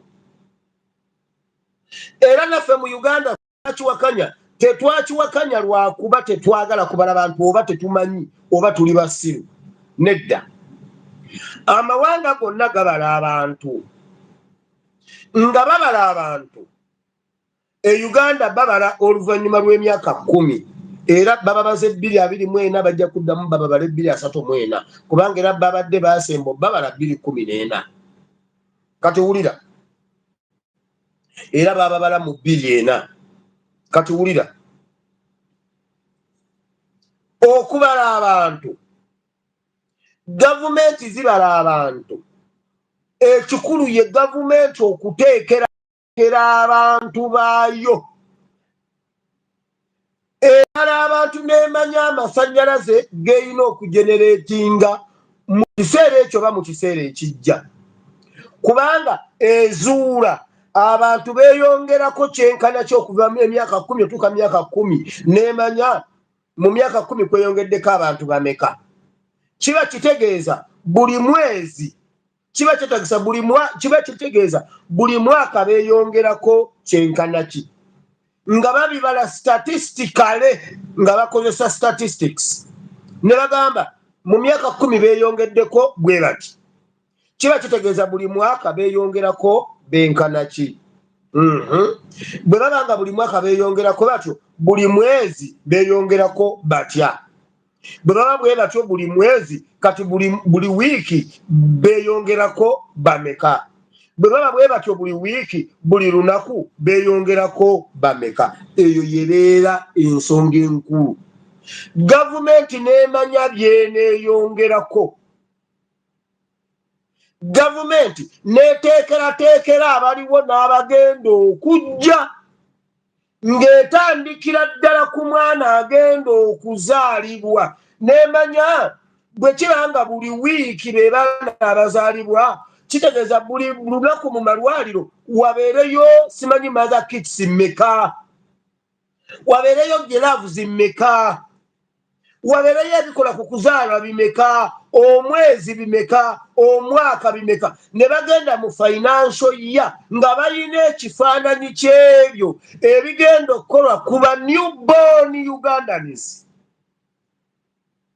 babateekere kubawonya kati abatuliza tugende statisi ya simu kati omusumba tugende statisi eyo kuba mu nsi eyina amagezi enguudo life span y'enguudo ebalibwa kusinziira ku statistics z'abantu kubanga babala ebyobugagga babala emmotoka eziri mu ggwanga obunene bwazo zeeyongerako zitya basuubula batya bya busuubuzi ki ebisinga okutambula tukole enguudo nga za bulamu bwenkana ki kyova olaba wano bakola enguudo nga zakuddamu okukola myaka 10 bakole olutindo nga lwakuddamu okukeberwako okuddamu okulutiginya myaka 10 Uganda buli lunaku babeera ku luguudo ne bayuwa maramu ne bamuyuwa ne bakwata lukuusi si maramu lukuusi ne bamuyuwa mu chorus ne bakubamu ekiraka enkuba n'etonnya n'ebikulukusa ne bigenda kati nkyayagala kusoggola kiri lwaki babala abantu bwe bababala n'omanya buli sekita ogiyingiramu njogedde ku kyokuzaala n'ogenda ku primary level n'ogenda ku secondary level n'ogenda ku university n'omanya baana bameka abazaalibwa buli mwaka bameka abayingira nasale bameka abayingira primary bameka abayingira P7 n'okizuula lwaki abagwa P7 lwaki bayingira bangi mu primary ne batatuuka mu P7 lwaki abatuula P7 tebayingira secondary lwaki abayingira secondary tebayingira university lwaki abayingira university tebafuna mirimu ekyo kyekinyusi ky'okubala abantu yensonga lwaki amawanga agamu omwana agenda okutuula university ng'alina omulimu kubanga baamubala tannaba kubaawo kiri kyekugambye nti bwe bamala okubala ne bamanya buli wiiki bagenda zaalibwa bameka kitegeeza abaana okuva kati okutuuka 234 abaana abagenda okuzaalibwa balina okuba nga babateekerateekera nga mu bajeti eziyita mwebali mu gavumenti ezirina amagezi naye olwaleero nze Eben yagenda okuzaalibwa nagula mugule Eben yagenda okuzaalibwa nagula mugule naye kubanga twali mu lockdown wakati okugenda okumumaliriza omuzze waka nga $5,000,000 zigudde wali Katonda yannyamba nti nali nkyeteekedde newankubadde zaali za bintu birala mu COVID 2021 awo mu COVID eyasooka wa 2020 eyasookera ddala lockdown eyasooka eyo ya 2020 so Katonda nannyamba nensobola okubanga zaaliwo senga zaali tezaaliwo eiza ye ne maama we senga bafu oba senga omukubbo mufu naye mu mawanga agayina amagezi ekyo njagala kyebaliza Katonda nti Katonda ye yalwana saagala gamba nti ne sente zezakola no Mukama yakola naye nga n'obugabirizi Mukama yali abumpadde obwali obw'ekintu ekirala naye ate ne mbuteeka mu kyala naye era kale kuba obulamu bwawona kati wulira mu mawanga agabala abantu nga galina ensonga z'okubala abantu nga mawanga kuteekateeka bagenda okutuuka ng'omwana nga eggwanga lyateekateeka kubanga amawanga agamu gw'omuntu ng'omuntu oyinza okuba omwavu naye ng'eggwanga nga gagga nga liteekerateekera abantu nti omwana agenda azaalibwa bulungi n'agenda ku ssomero n'asoma n'ayingira mu university byonna nga gavumenti nga yabiteekateeka naye ng'ewaka nzaamuliisa tusobola okulya obubi naye nga bw'alwala ajjanjabibwa bw'atuuka okusoma asoma bulungi nga ne ba Museveni bwe baali barefugee mu ggwanga Uganda naye ne basoma mu nsoma eyasobola okubafuula baliida bonna abaali barefugee nti mu sisitimu ya Uganda eyaliwo ebiseera ebyo Rwigema yafa high ranking officer mu magye naye nga yali refugee Kagame nafuna ku kusoma okwe Uganda n'abeera omukulembeze w'e Rwanda naye ne Museveni n'asobola okukulembera yafuna quality education mu nsi etaali yaabwe nti Museveni ne bwe yalemwa okusoma university naye education gye yafuna mu ggwanga Uganda emusobozesezza okubeerawo naye olwaleero abaana baffe nga basasula obuwanana mu kyeducation ekifu omwana tasobola kusurvivinga P7 naye nga mu nasale yasasula emitwalo ekitono 5 mu primary kakadde omwana tuba ku university nga tasobola kukola sentence ya luzungu babuuza omwana nga bamutikidde ng'ali ne muganda we ne bamubuuza ono sibulingi woti oyo brother wange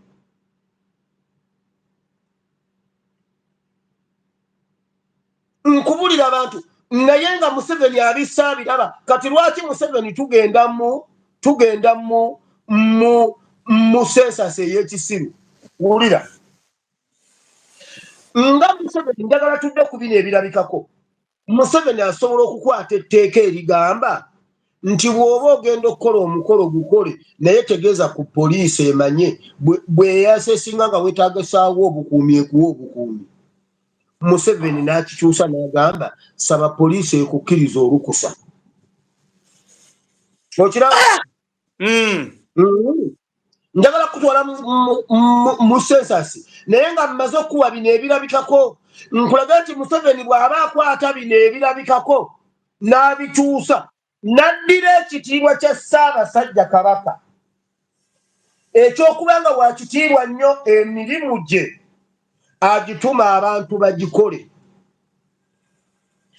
n'agamba emirimu gya Kabaka alonda Katikkiro n'abanga yakwataganya egy'ebweru era ne bamutuuma eryakamala byonna Museveni n'akozesa ekyakamala byonna ne baddira ekitiibwa kya Kabaka ne bakifuula obunafu bwa Kabaka njagala tugezesereze ku bintu ebiriwo ebirabika nti ekitiibwa kya Kabaka eky'okubanga okulabika aboneka bubonesi ng'ennyonta ebaluma ne mumulabako n'addayo emirimu gye n'agituma ne bagimukolera n'addayo nga Namunswa bw'aba Museveni n'akwata ekitiibwa kya Kabaka n'akifuula obunafu bwa Kabaka n'akwata amateeka n'agakyusa ne gaba nga gage okwekalakaasa mu ggwanga Uganda it is constitutional right bw'omuntu okkirizibwa okwekalakaasa okudemonstratinga n'olaga obutali bumativu Museveni n'akifuula nti obwo butujju era yabadde abigambye Ruto n'amugamba sooka obatuuma okuba abatujju bakuliminoozi obakube ng'okuba bakuliminoozi Ruto kasita yakyogedde ne bagamba ezakaya mezarawa zakaya ezakaya anakolaki bagambye atuzalawa amezoleya zakaya mezoleya kyebakoze zakayo n'amalirira nga agira ate agamba eddoboozi ly'Abannakenya gye liwangudde kale tugende mu maaso naye Museveni ekyo kyasooka okutuuma mbu bakuliminoozi mbu bateralists naye nga akyusa ekintu n'akikola bw'ati kati oba akyusa ebirabika nti ekitiibwa kya Ssaabasajja Kabaka yakifudde okulemererwa kwa Ssaabasajja Kabaka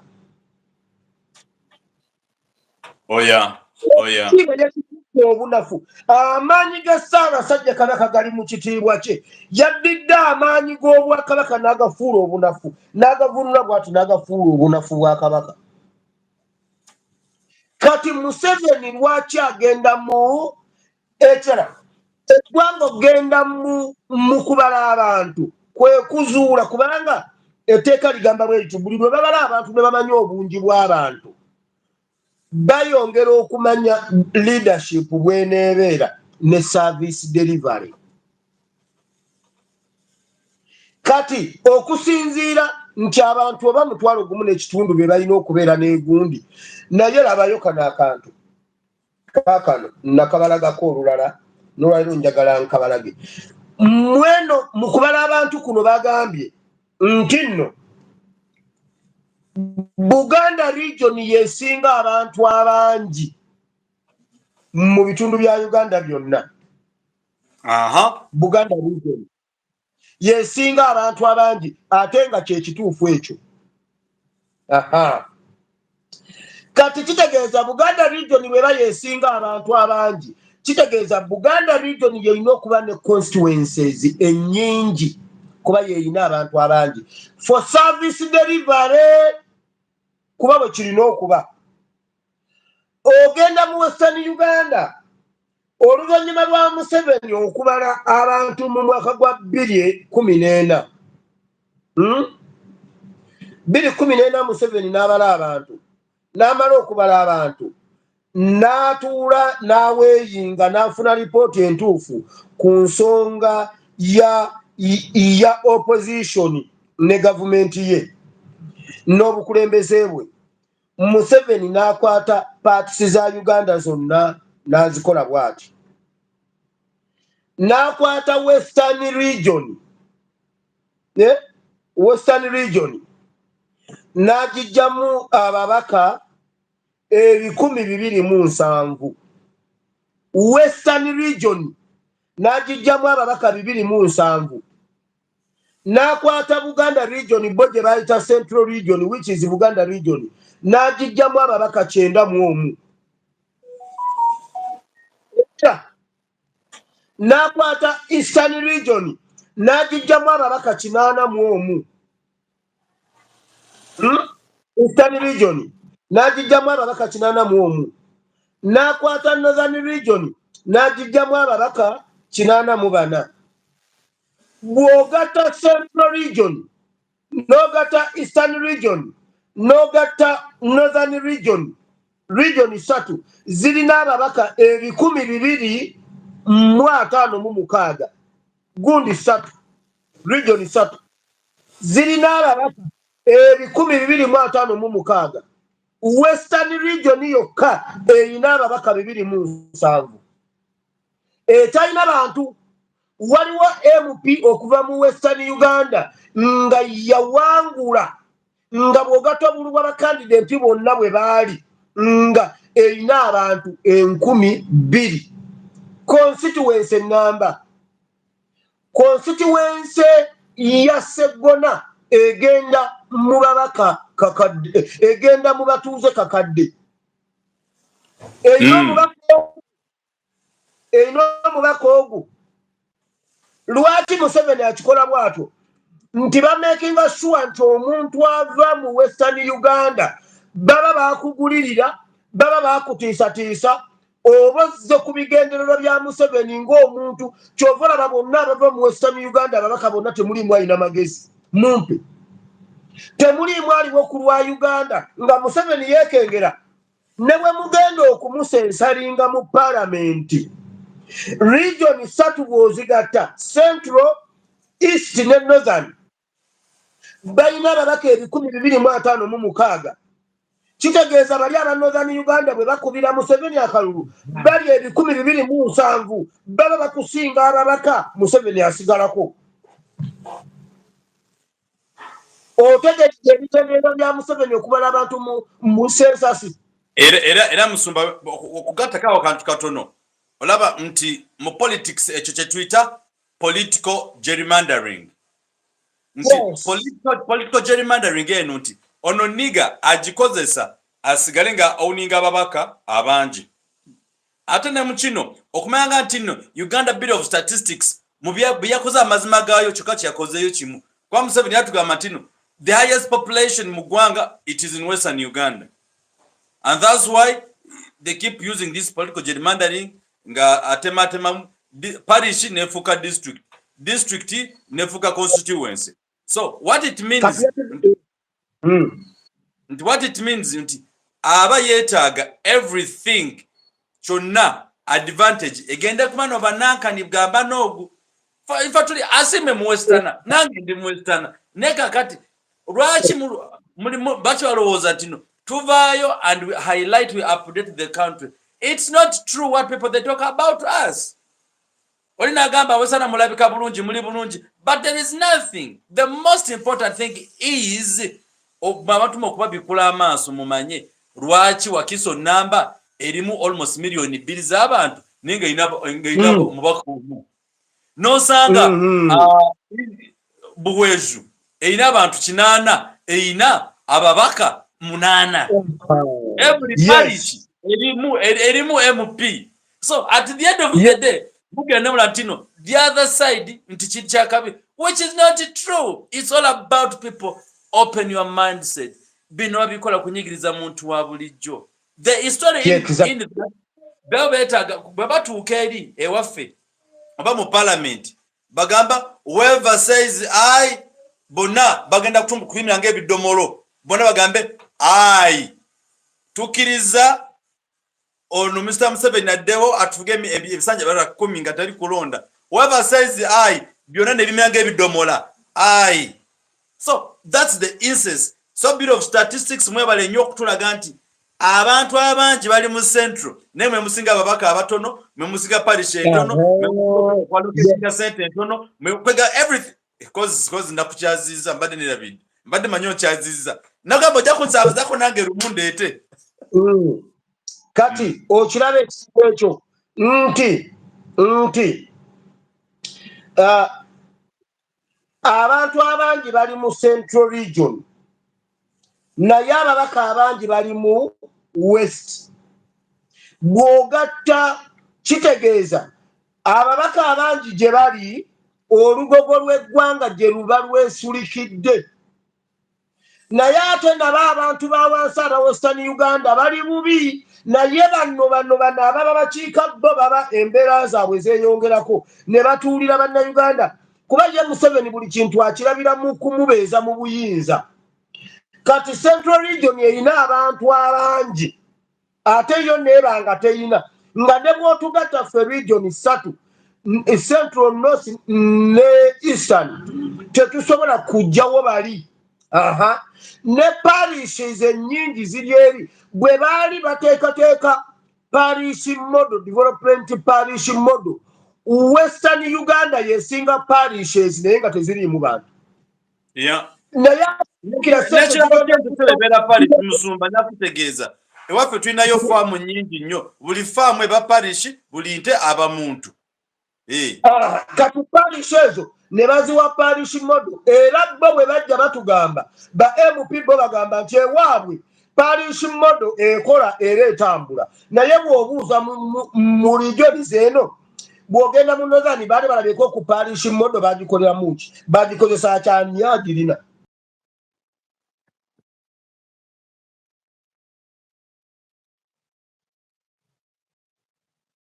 Mu buyinza alabayo bagambye bannayuganda bali million 5 45.9%. Naye ne bagamba bwe bati ne bagamba kwaba abantu ebitundu 59 bavubuka abato okutuuka ku myaka 17. Kati awo ne babala abagwira ne babala ababundabunda ne babala abalimu nga bajja kukola bizinesi naye nga bagenda si bannansi. Kaakati abasigalawo baba bameka? Jjukira bw'omala okujjako bano abaana kubanga abo abaana ebitundu 51 tebalonda.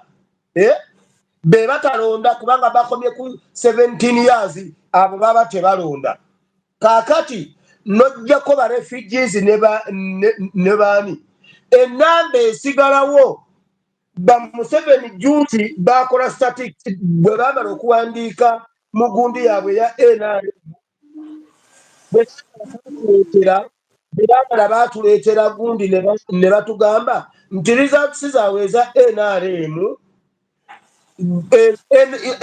Yellow Book baali gyesalinga ba members 1,18,000,000.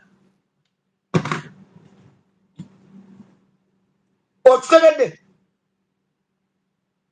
ffe twabagamba nga batandika census ne tubagamba biri political Museveni ali mu kubba akalulu akamaze kube baabaze bojjako abasinga obungi nga bannayuga nga tebalonda n'oyawulako ba refugees n'oyawulako bano abatali balonzi b'omu Uganda NRM esigazaawo erina miliyoni 18 ku balonzi ezasigaddewo zaabadde mmeka kitegeeza mmwe abeesimbawo abalala mugabana ziri miliyoni nga 6 ezisigalawo ye Museveni alina miliyoni 18 mu bitabo bya NRM kitegeeza Museveni akalulu ka 226 akamaze kakakubireko mu ngalo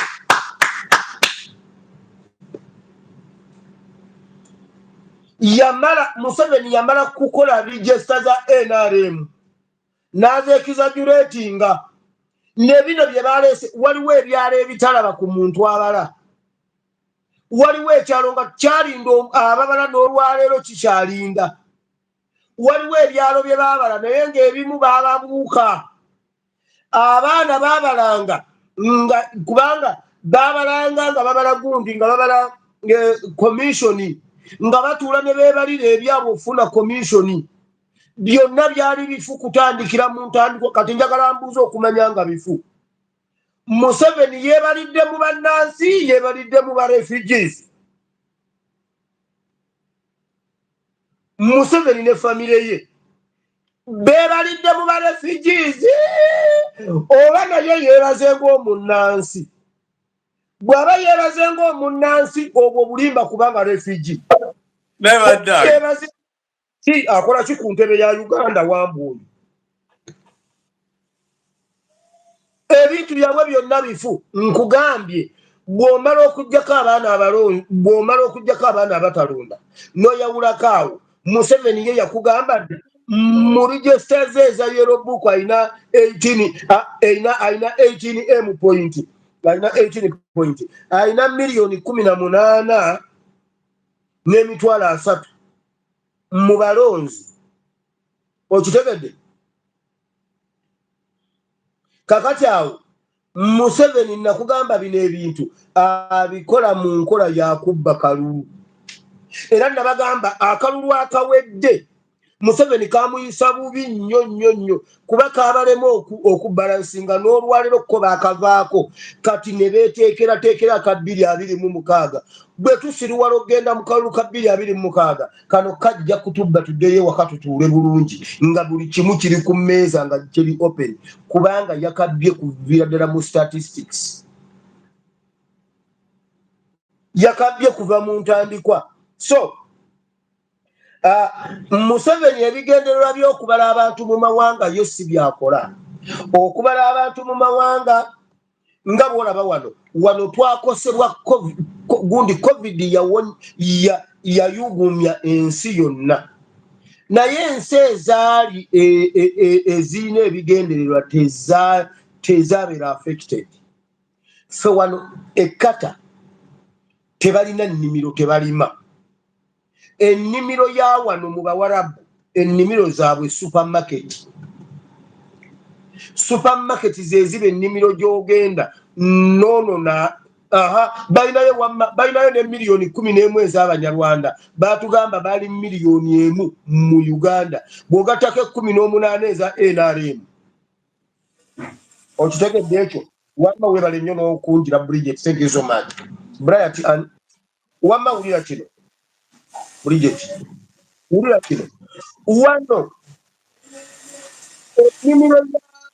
ennimiro za wano ziba supermarket gy'ogenda n'ogula ebintu olw'okuba baali beeteekerateekera bwe baatuuka mu covid bagamba tewabaawo omuntu alinnyisa ekintu kyonna olw'okuba covid emmere yasigala mu nnomo nga bwe yali egulwa enva buli kimu kyasigala mu nnomo nga bwe kyali kigulwa tewali kyakyuka kubanga amawanika gaabwe gaali gajjudde emmere gaali gajjudde ebikozesebwa era ne tuyita mu covid wonna nga tewaliiwo kikyuse ne masiki baagaana zongeza tewali kintu kyayongezebwa wano buli kintu kyasigala mu nnomo kubanga gavumenti yali teekera abantu baayo era okufunamu okwekanga kw'okulinnya kw'ebintu twakufuna tufulumye mu covid.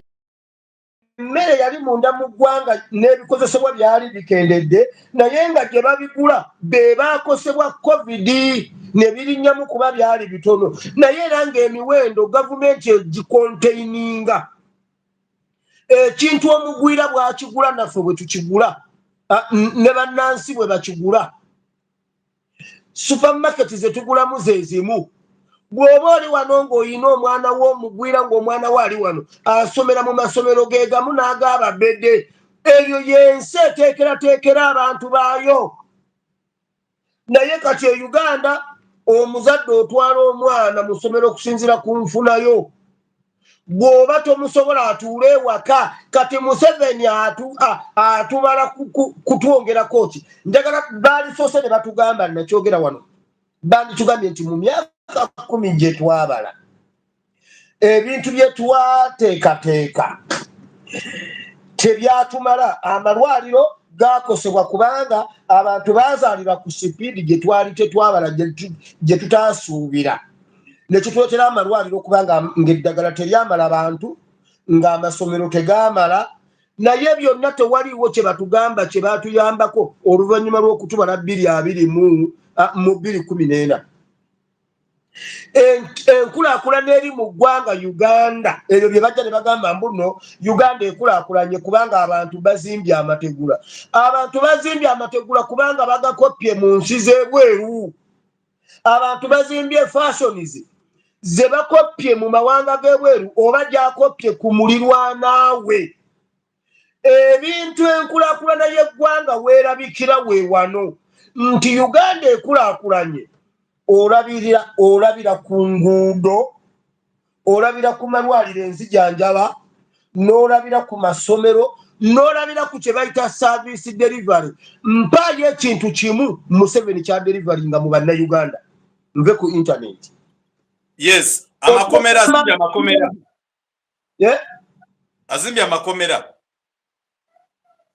Aha, okujjako amakomera. Okujjako amakomera. By the way, yogedde ku kyamakomera nenzijukira abaana baffe abali mu makomera balajana babulako katono okutendewalirwa. Nabawuliza kuba bagenzeyo ne babakyalira ekisooka balina okwemulugunya kwabwe ng'abantu balina bye bayitamu balina bye basuubira bitatuukiridde ate oli gyayongera okubanyiga gyayongera okubawa sweet promises aba promising ebintu bingi nnyo. So balina we bayita awatali wangu ebisigale tujja byogera ku ASPS Mwewire Bible Politics tulabe bwe tusobola bayamba akawungeezi ngenda byogerako naye wulira obuzaida kimusebo. Yes, waligambye amasannyalaze gavumenti wogirabira kye bayita service delivery yali badde delivery nga amasannyalaze kubanga egageneratinga ku nsimbi y'omuwi w'omusolo. Fetu wa sente atukolere amasannyalaze gakomewo ewaffe sente ntono kubanga ffe twagateekamu sente okola ebbibiro naye amasannyalaze agava e Uganda agagenda e Rwanda omunyarwanda e Rwanda agasasula ku sente ntono nnyo okusinga omunnayuganda eyazimba ebbibiro lino eritwala amasannyalaze e Rwanda ate ye amasannyalaze agagula ku bbeeyi ya waggulu. Ekyo si kye bayita service delivery.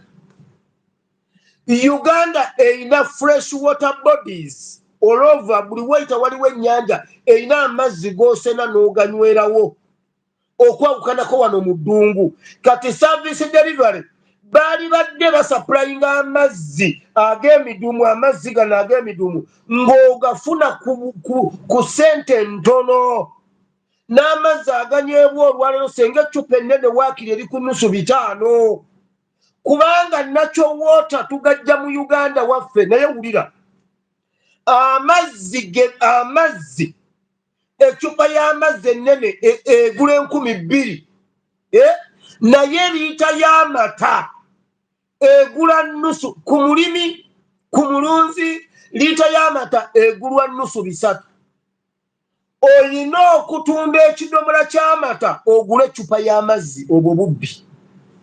mu service delivery mu government erumirirwa abantu amazzi galibadde ku bbeeyi ntono ng'amata bagasuubulira waggulu omulimi afune ssente yeekolere ku nsonga ze. Museveni ajja n'akubba amata n'akubba kasooli n'amukugulako ku nusu 10 amata n'agaggulako ku nusu 15 ekikopo liita nusu 3 n'amala obbikubbako n'akuyita otuula akuwa emyoga era n'omukubira mu ngalo bw'agenda kuwa emyoga gyo ge mata Mukama ge yakuwa. Tunda liita y'amata waakiri akuguleko liita y'amata ku nusu 8 buli kikopo kibe kya nusu 4 waakiri liita egule nusu 8 okame amata otunda amata olime kasooli amukuguleko nusu kale waakiri 15 kilo bwamukugulako nusu 15 ne bw'atakuwa myoga kati ye kyakola akugulako akubba kasooli eyaliguliddwa 15 n'amukugulako 15 n'osigala ng'oli bbeega ng'oli mu kikapu kya Museveni. Ebyo byebimuyamba wali mu sensasi n'amanya bw'agenda okubaavuwaza n'amanya bw'agenda obbakutula naye gavumenti ezirumirirwa zibala nezimanya bwe zinayongera ku service delivery nezimanya zigenda kusupplyinga amasanyalaze genkanaki amazzi genkanaki okukuliyetinga emirimu bavubuka bameka abali mu university bwe bamala bagenda kukola ki nekuliyetinga emirimu nekoleetya netumbula ebyenfuna by'omuntu wa wansi. Kati ye Museveni si kyakola ye yakola bw'ati amaze okubala kati agenda kunoonya engeri gya empowering Abanyarwanda akabano. Kyova olaba nti okuvaawo okudda eri yabakutulira districts amagombolola constituencies n'abawa political powers n'abafuula abalamuzi nga be bachairman b'amadistricts ne babeera mu madistricts. Oyo Masaka bamutemaatema simanyi Kalungu Bukomansimbi zonna zikulibwa Abanyarwanda ne batuula ku Bannayuganda. Kyova olaba Bannayuganda banafu nnyo Abanyarwanda b'amaanyi be bamanerenda be basula mu bikomera be bavuga emmotoka ennene bo be basinga okukola balyoke batuwole ze batuwola bazijjawa byonna Museveni abiteekerateekera wali mu census. Amanya bw'anaabakutula ne bw'anaabaavuwaza. Genda olabe ebibuuzo bye baabuuza abantu. Olinayo ekyapa kiri luddawa oli ekyemisana n'ekyeggulo olinayo omwana ebweru osozaamu emitwalo 2 mu nju bw'olwala bakujjanjabirawa n'akatono akasigaddemu akatumalemu nga empoweringa Abanyarwanda nga anafuya ba indigenous Ugandans. Nkugambye nga Museveni bwaddira amaanyi ga Kabaka n'agakyusa n'ekitiibwa ekitiibwa n'akifuula okuswala kwa Kabaka amaanyi n'agafuula obunafu bwa Kabaka bwatyo census eyantuwadde amaanyi agijjamu obunafu okutukutula kubanga baagala tubeere mumboze mu ggwanga Uganda. Mukama bawe omukisa bwentyo bwenzigaddewo fayiro y'olwaleero. All right, thank you very much. We all totally appreciate. May God bless you. Mwebali mabri damu inabade ku program eno, Flashlight online television, Uganda CNN, mukutumu kusansonga and things of that kind. Mariam Chimera neba nange le munkoze kefujo ne Mudumi Brenda. Ngenda baku bengolo ezomuliso anytime from now. Sherry, thank you very much. Mike Moamu ne Makula Sherry. Mwina babadeko abatambuda munafe we totally appreciate tubagala nnyo katondocha netendo abatukumire right now. Tuddawo n'omukulu gwe bayita Kabuye Boston is live in USA. Era twadde yali badayingirawo kati naye kaneteeketeeke nange mudashiika 2 era go for another program. Era musumba messages aba tetugenda kuzisoma kuba nti akadde katukubidde mpindi so tuyinza obutasobola ozisoma. Era munsonyo si enkola yange. I always read your messages. Nenga, we love you very much. We respect you because we know you are what we are because you molded us. You made us what you are. Femwe, is it femwe mwefe? So tuli chitole tusigale ku program eye nchuka because we all need to change our mindset, social change, political change, spiritual change, and other things of that kind. So let Almighty God bless you. Be with us when everything goes right. God bless you. See you in the next program in the next 5 minutes.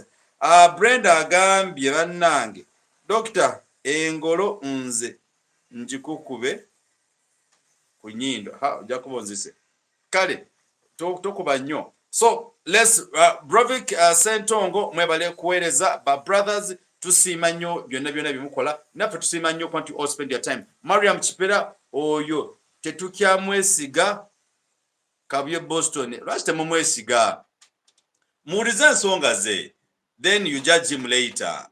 Kale have a nice day and have a lovely weekend. Just God bless you. Katulabe kye kigenda maaso musafe Uganda atakumira mpira bankumire mwenna wherever you are. Respect. Don't forget to find us on www.theflashlightug.com. That's our website. Find us on TikTok, find us on Twitter handle, find us on Facebook and other means. And I think from next week we shall be moving with also another page eriko yetwanga Sergeant Jita nga tubayo buli wamu. So mulabanga programs zigenze ne kupere page endala tuteka page zenchuka zibere kupere nyingi kuba buttons okucyankalanya na abantu wano ne wali mubiwulira bakali baffe bali bacyankanya channel zaabwe. Please kindly let's move together for good and our country. Atakumira mpira batukumire mbere bulungi mwena wana Uganda mwedaba.